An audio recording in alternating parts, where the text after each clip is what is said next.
Daniela toko 7.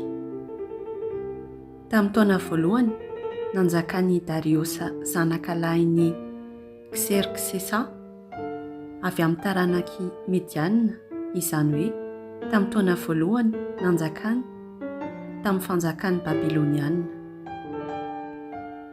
Izao Daniela dia nandinika tao amin'ireo boky masina ny hevitra izay efa nambaran'ny Tompo tamin'ny Jeremia mpaminany, dia momba ny 70 taona aharetan'ny faharavan'i Jerosalema, ary nitodika tamin'ny Tompo Andriamanitra aho mba hanao vavaka fitarainana sy fifonana momba ny fifanjikanina sy ny fitafiana lamba fisaonana ary ny fihosoran-davenona. Ary nivavaka tamin'ny Tompo Andriamanitra aho sady niaiky elika hoe: Indrisy Tompo, Andriamanitra lehibe sy mahatahotra ianao, ka mitandrina ny fanekem-pihavanana sy ny fitiavana amin'izay tianao sy mankatoa ny didinao. Nanoto izahay ka diso, nanao ratsy sy ny komy ary niala tamin'ny didy sy ny fitsipikao. Tsy nohenonay ireo mpaminany mpanomponao izay niteny tamin'ny anaranao, tamin'ny mpanjakanay sy ny mpifianay sy ny razanay ary ny vahoaka rehetra. Anao ny fahamarinana Tompo, ary anay kosa ny fahamenarana tahaka ny amin'izao anio izao. Dia anay olon-Joda sy mponiny Jerosalema ary an'ireo Israelita hafa rehetra, na ny lavitra na ny akaiky, any amin'ny tany rehetra izay efa nandroanao azy noho ny fahadisoany vitany taminao. Eny Tompo, anay ny fahamenarana, dia ny mpanjakanay sy ny mpifeanay ary ny razanay, satria efa nanota taminao izahay. Fa anao Tompo Andriamanitray kosa ny famindrapo sy ny famelan-keloka, satria efa nikomy taminao izahay.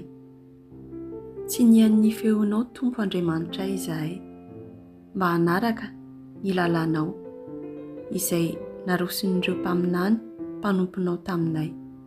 Nanjika ny lalanao i Israely manontolo, ary nihodina tsy haino ny feonao.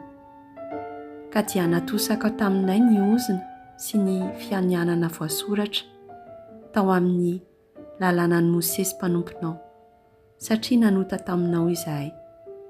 Ary notanterahinao Andriamanitra ny teny nambaranao hamela zananay sy ny mpitondra izay nitondra anay, ka nahatonga taminay tao a Jerosalema loza lehibe izay tsy mbola nisy tahaka izany taty ambany lanitra.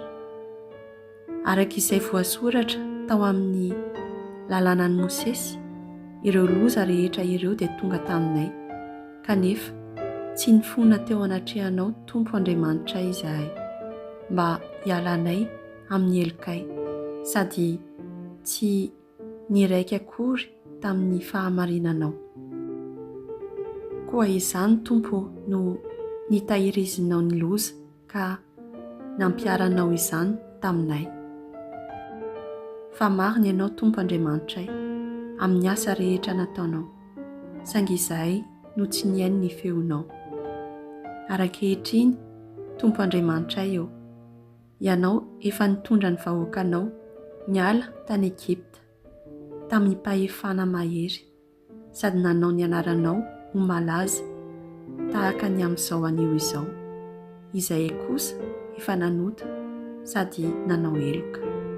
Tompo, araka ny asa soa rehetra vitanao, dia aokare mba hisinda ny fahatezeranao sy ny fahaviniranao amin'ny Jerosalema, tanànanao sady tendrombohitrao masina. Noho ny fahotanay sy ny heloky ny razanay, dia miteny ratsy an'i Jerosalema sy ny vahoakanao ireo firenena manodidina rehetra. Ary ankehitriny ry Andriamanitray eo, eno ny vavaka amampifonako, ka jereo amikatsaram-po ny toeramasinao efa simba, satria ianao no Tompo. Ry Andriamanitra, atonga ilano ny sofinao ka miaino, ary ahirato no masinao ka jereo ny faharavan'ity tanànanay, dia ilay tanàna izay niantsona ny anaranao hitahiana azy. Fa tsy noho ny asa soa vitanay no anaovanay fifonana eto anatrehanao, fa noho ny alehibe ny famindraponao. Tompo miaino, Tompo mamela heloka, Tompo mandrenesa ka miasa. Noho ny aminao aza ely ianao ry Andriamanitro, satria ny tanànanao sy ny vahoakanao dia efa niantsona ny anaranao hitahianao azy. Dia mbola niteny aho ka nivavaka sady nihaiko ny fahotako sy ny fahotan'i Israely fireneko, ka nitaraina teo anatrehan'ny Tompo Andriamanitra aho momba ny tendrombohiny masiny. Ary raha mbola niteny sady nivavaka toy izany aho, dia indro i Gabriela, ilay anjely hitako tamin'ny fahitanan-keo fa nanidina aingana nanantona ahy tamin'ny fotoanan'ny fanatitra riva.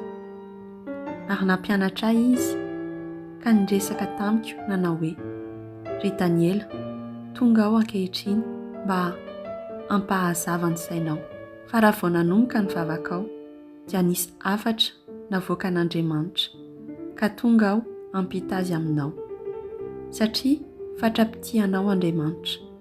Koa dinio izany hafatra izany, ary fantaro ny hevitr'ilay fahitana. Fito taona impito-polo no voatendry ho an'ny firenenao ary ho an'ilay tanànanao masina.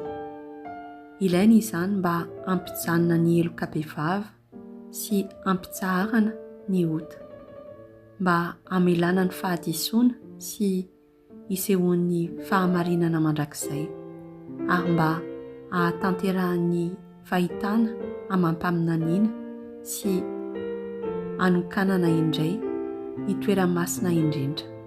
Izao no ako ho fantatrao sy ho azonao. Manomboka amin'ny fotoana nivoahan'ny hafatra mampanamboatra indray an'i Jerosalema ka hatramin'ny fotoana isehoan'ilay mpitarika voahosotra dia izy 7 taona impito. Avy eo mandritra ny 7 taona indroa amby enimpolo dia amboarina indray ny tanàna sy ny ady, nefa ho androm-pahoriana izany.